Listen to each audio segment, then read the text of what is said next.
Hi there, my name is Sylvester, the Rabbi from another planet. Please like, share, and subscribe, and ring the little bell so you're notified when new videos drop. And the BBC is the gift that keeps on giving for a humble YouTuber such as myself. Well, maybe an arrogant YouTuber such as myself. I think being a humble YouTuber means nobody's going to watch your videos. You've got to have a little bit of arrogance, I think. I don't know. I mean, listen, my channel is pretty microscopically small, so who am I to say what's a good YouTuber? But yeah, they just give good stuff for us, and they apologise once again. No, they haven't apologized. What did they released a statement once again in response to the unbelievable wave of anger and disappointment and wailing and gnashing of teeth at the season finale of Doctor Who Season 12, The Timeless Children. So, well, before I get into it, if you like independent voices here on YouTube, if you like me, that's really basically what it boils down to. If you can hit that subscribe button, thank you so much. That is incredibly helpful. I'm really genuinely grateful. The subscribe button, the like button, and the share button, all of these are fantastic, but mostly the subscribe button for me right now. And I like to show you my appreciation. Every week I give stuff away on this channel. I don't know when I'm putting this video out. There's a bunch of stuff going on this week. It's a big Jewish holiday on, well, big for me. It's a Jewish holiday on Tuesday called Purim, which involves you drinking you drink so much that you can't tell the difference between good and evil. So I guess my litmus test will be I'm going to drink so much and I'm going to watch The Timeless Children. And if I love it, I know that I've done the commandment properly. So anyway, so that's kind of blowing up my week. So I'm recording a lot of videos up front. So I don't know when I'm putting this out. I think I'm going to put this out on Sunday, March 8th. And if I do, what I'm giving away is here it is. Doctor Who: The Curse of Fenric. Again, this is March 8th. Check the video notes to find out what I'm really giving away, because it might be this. Doctor Who, The Visitation. Freaking great story, this. I love this one. I think it's Eric Saber's best. Amongst his best. I know, it's a really solid story. It's very original. Anyway, check the video notes. You'll find out what I'm giving away and how to win it. And I'm going to, if it's the Visitation, I was going to say the Awakening. It was the Visitation. I will be giving away on the doing the prize draw on the 15th while I'm on the TARDIS side. But all of this is in the video notes. Also in the video notes is a free download of an audio adventure starring Nicholas Briggs as a Doctor, made in the mid-80s. Pretty darn good. I really got to do reviews of them. Pretty darn good from a fan group called Audio Vigils that grew up to become Big Finish. Anyway, enough of Big Finish, which I like to call good Doctor Who. You know why I think Big Finish is good Doctor Who? Because, the same people are making Big Finish Doctor Who are basically the same people making, television Doctor Who. But Big Finish Doctor Who has one factor that makes it have to be good, and that is they got to sell it. they have to sell it to an audience. BBC not so much. They're holding us hostage to pay a license fee, which apparently you don't have to pay anymore. I didn't know that. So Fandom is just not happy at all about the Timeless Children. Well, okay, my guess is the breakdown's like this. I think about 35% people really hated the retconning in the Timeless Children. I think the reason they hated it is because it was so shamelessly to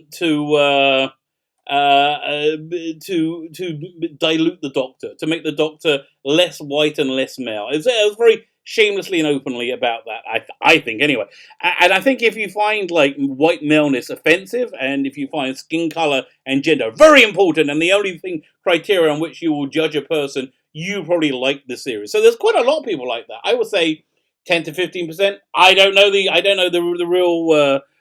real breakdown, but my guess is that, I think that Rotten Tomatoes score, audience score of 16%, probably pretty accurate.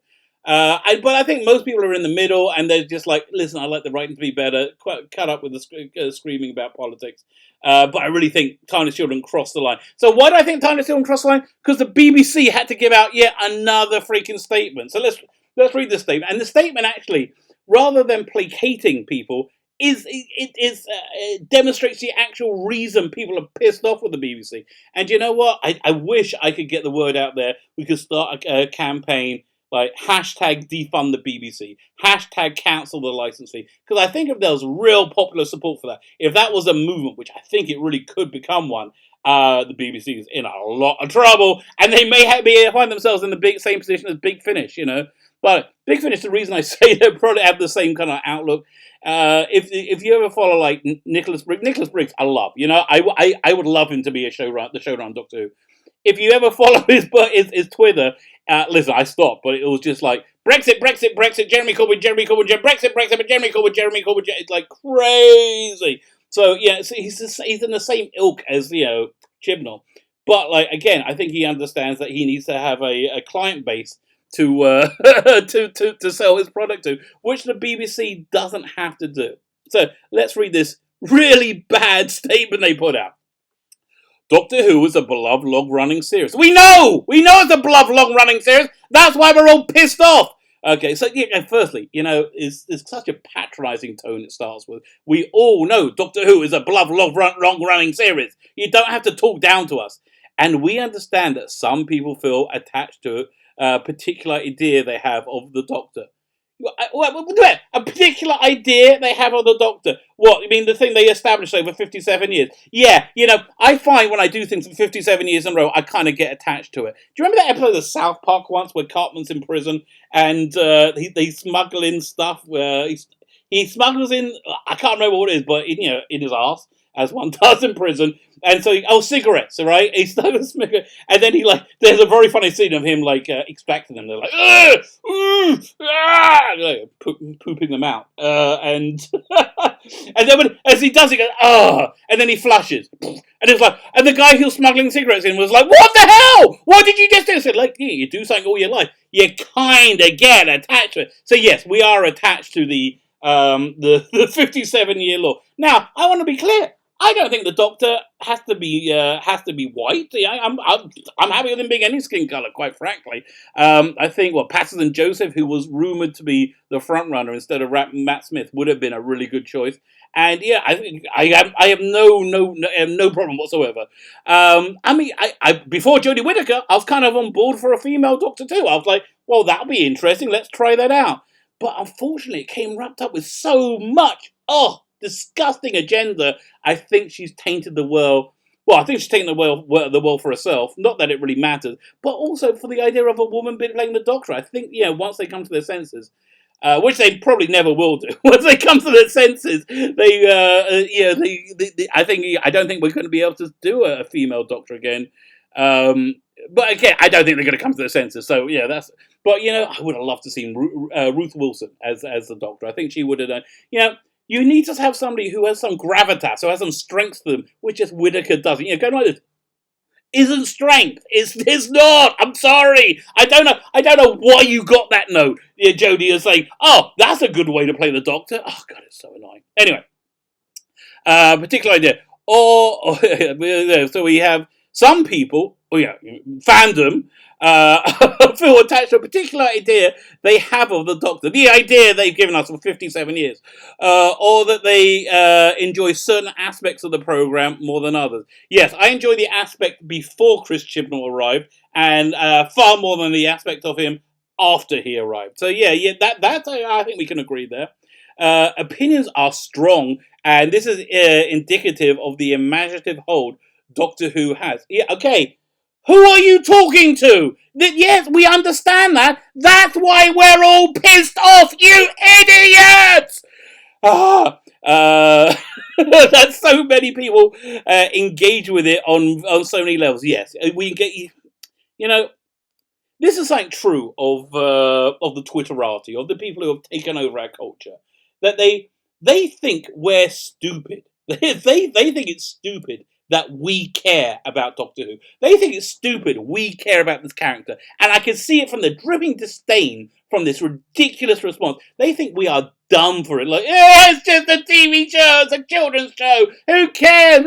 And they really think you are, they think you're like a subhuman because you care about this character. Oh my God. Okay, imagine a hold that Doctor Who has engaged people on so many levels. Yes, Doctor Who used to be great. Yes, that's fine. We can. Well, let's just say that. Now, we wholeheartedly support the creative freedom of writers. Yeah, actually, so do I. I think creative freedom is a very important thing. Once you constrain yourself, you normally get bad product. And I think creative freedom is what the writers do not have. in this era. I don't think Christian has the creative freedom to portray a white male as anything other than ridiculous or failure or inferior. I don't think he has that ability. I don't think he has the ability to show a female, like especially a dark-skinned female, in any negative way. Yeah, and that's why Doctor Who is dying on the vine right now, because it's just not a good show. Beyond the general offence of having to watch it every week because of do the reviews, and it was like you had moments of it, but beyond that, it's really boring. It's just really banal. Which I think, listen, if you don't have kids out here, I'm going to give you a tip. If you're expecting your first kid, I'm going to give you a tip. The worst thing about parenting, there's a lot of good things about it as well, but the worst thing about parenting, it's so freaking boring. You've got to read those stupid stories over and over again. Little Jack has a car. Oh, God, it's so boring. Yeah, actually, I felt bad. My kids, I always just made up the stories whenever I read them, so they changed every time. Yeah, that's probably why they're so messed up now. Anyway, I digress. I'm going to be sending out a statement like the BBC apologising for my parenting. So we wholeheartedly support the creative freedom of writers. Yes, why not have some creative freedom? And we feel that creating an origin story is a staple of science fiction. Really? Why not just say, we don't know anything about this TV show. We know nothing about it. We don't really know much about science fiction. We just know, occasionally people like to do an origin story in science fiction. Okay, Doctor Who. Do you remember, was it Kavorian, the blue guy? This question that can't be named, that can never be answered. How many years ago was that? That was like 6 years ago. I remember it. I got the bloody Blu-rays. I paid for it, which is not. I didn't do for season 11 and 12. The question that can never be answered. Doctor Who. Doctor Who. Yes, he's supposed to be a mystery. Giving too much clear backstory is detrimental to Doctor Who. But, okay, you know what? I can actually live with it. I like the Cartmel master plan. I liked Lung Barrow. Great book. I like the whole thing. It did answer a lot of questions. It did answer a question, Doctor Who. But I like that. I don't like this. You know what I think the difference is? The difference is this. It's so painfully transparent. The reasons are transparent. Chris Chibnall just wants to look woke. Just wants to see, I've made Doctor Who different coloured, other than white, and different gendered, other than male, because I am so woke and everybody should love me. Oh God, I love that it's blowing up in his face. I am. My dearest hope is this: that they're never going to admit to it, but they've already shot the they admit to that. They've already shot the Christmas special, the holiday special, whatever it's going to be. I think they've got an escape clause that Whittaker can regenerate. They're not starting to film for 8 months, like literally 8 months. I think it's enough time to get another production team into position, a new Doctor into place. I think they could do it, and I think what they would do is they would do it as a surprise announcement after the episode. They're moving on, and they're going to keep quiet about it because they're hoping against hope that the 8-10 months, how long it's going to be, or 12, the 10 months is going to be till their episode airs. We're going to forget how much we hated Timeless Children. And again, what more indication that they do not understand Doctor Who or fandom in any way, shape, or form than that? Fine, let's see how this idiotic statement continues. Creating a staple for science fiction writing. Oh God, just so every time I read it, I go, oh God, that's so stupid. What was written does not alter the flow of stories from William Hartnell's brilliant Doctor onwards. Yeah, the only reason you're saying brilliant Doctor because you know you're in trouble. You're not doing well. It just adds new layers and possibilities to this ongoing saga. No, what it does, it dilutes the character of the Doctor because you don't like him being white and you don't like him being male, and that's the BBC for you today. Disgusting, racist ideologues that tear apart everything they can in the name of their ridiculous agenda that nobody agrees with. Nobody's on board with you for it. And if anybody was on board with you for it, you wouldn't need to do this bullcrap. So, God. And basically, so this answer was saying, shut up, fanboy. Shut up, Anorak, and get back in your basement and let us carry on burning down Doctor Who. And we don't care that you loved it. In fact, we think you're a loser that you loved it. So yeah, how's that response going, BBC? Did that elucidating the response that you thought you'll get from Fandom? I don't freaking think so. Do you? No. I think it's equally. It's not elucidating the response. The timeless children isn't elucidating the response it's getting. And I just want to close on another rumor that I heard. I read it on Screen Rant, so you take that as you will. Apparently, okay, the Faceless One, the 1960s adventure that was thrown away in another brilliant bit of BBC foresight, thrown away in the 70s, is about to come out in a week or so. Actually, I think it's out on Amazon. I just can't get it here in Israel. It's a real pain in the ass. Well, I ordered the DVD, the Blu-ray. And so they animate these missing episodes. Whatever. They're pretty good. I like them. But there was a Easter egg, they call it, an Easter egg of as these policemen leave an office, you see a wanted poster with the Delgado master on it. But the article on Screen Rant said, and there was another poster with the Sacha Dhawan master on it. Who, let me tell you, Sacha Dhawan, I have your back, mate. I really, really loved your passion for the part. I love your passion for the show. And I'm just sorry that you were dumped in this odious, excruciating era. I'm sorry about that. But anyway, so but there's supposed to be another poster there. I've wanted to look at the clip they're talking about. It's a clip they released a while ago. I saw the Delgado master. I didn't see the Sacha the one master. So I think it's probably just more bullcrap. But it's the sort of thing I could imagine them doing. I really don't actually. No, I couldn't imagine them doing, because if they did put in the current era into classic episodes in that way, in a noticeable way, people like me would use Photoshop or After Effects and Premiere, and we'll just edit that nonsense out, or we just wouldn't buy it. That's the bottom line. There's a one part of the BBC Doctor Who doing quite well, and that is the DVD division of the classic DVDs, classic Blu-rays. They're doing pretty well. I have no data. I'd love if somebody knows the sales data. They got to be outselling the Whittaker era. They just got, I don't know, I can't imagine. Anyway, if anybody knows who, you let me know, that'd be fantastic. My name is Sylvester Beck, and the Rabbi from Another Planet. Please like, share, and subscribe. Ring the little bell so you're notified when new videos drop. And have yourself a fantastic day.